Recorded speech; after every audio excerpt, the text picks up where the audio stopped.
Ma'am, I am Maria Cristina Yasco. So today I will discuss about the four forms of virtue ethics. So first is eudaimonis virtue ethics. It is defined virtues in terms of their relation to eudaimonia. A virtue is a trait that contributes to or is a constituent of eudaimonia. And we ought to develop virtues precisely because they contribute to eudaimonia. So, ang pasayod sa eudaimonia is a moral theory that centers around the concept of eudaimonia, which is often translated as flourishing or well-being. So, in this ethical framework, the primary focus is on achieving state of eudaimonia, and virtues are seen as essential to attaining this flourishing life. So, according to eudaimonis virtue ethics, the virtues are character traits that contribute to a person's overall well-being and fulfillment. It is practicing virtues such as courage, justice, wisdom, and temperance is believed to lead to a more meaningful and flourishing life. So second is the target-centered virtue ethics. As developed by Christine Swanton, a philosopher at the University of Auckland and author of Virtue Ethics, a pluralistic view 2003 begins with our existing conception of the virtues. It is different virtues are concerned with different fields. For instance, courage concerned with that might harm us, or whereas generosity is concerned with the sharing of talent, time, and property.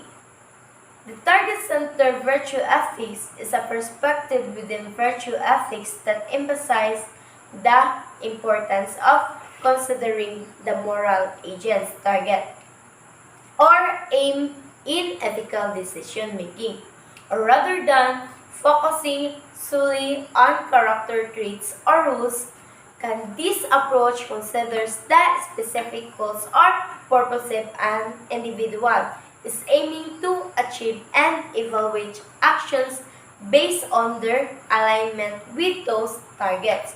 So third is agent-based and exemplarist virtue ethics. So these argue that rather than deriving the normativity of virtue from the value of eudaimonia, or the other forms of normativity, including eudaimonia, are traced back to and ultimately explained in terms of the motivational and dispositional qualities of moral agents. So, a moral agent-based virtue ethics is focuses sa moral character of the individual agent, or it is emphasized the importance of cultivating virtuous character traits within oneself rather than simply following a set of rules or principles. So, in agent-based virtue ethics, individuals strive to develop virtues like honesty, compassion, and courage, and these virtues guide their action in various situations. So fourth is Platonic virtue ethics. This fourth form takes inspiration from Plato. Timothy Chappell argues that by constantly attending to our needs, our desires, our passions, and our thoughts, we skew our perspective of what the world is actually like and blind us to the goods around us.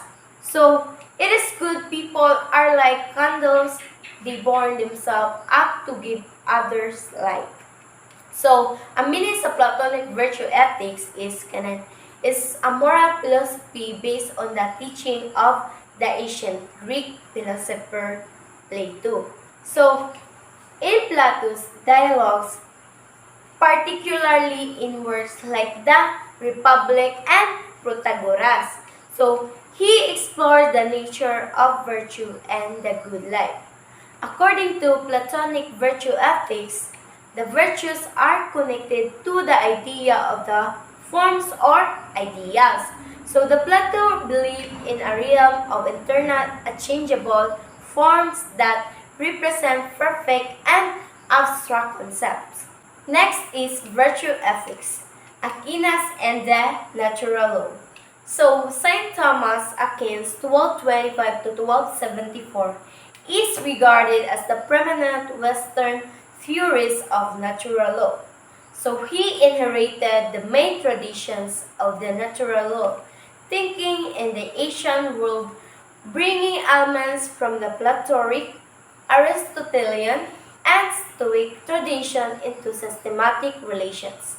So St. Thomas Aquinas' views are one or more than merely philosophical interests, as they are official Catholic doctrine and thus represent a living set of traditions and beliefs. And that's all. Thank you.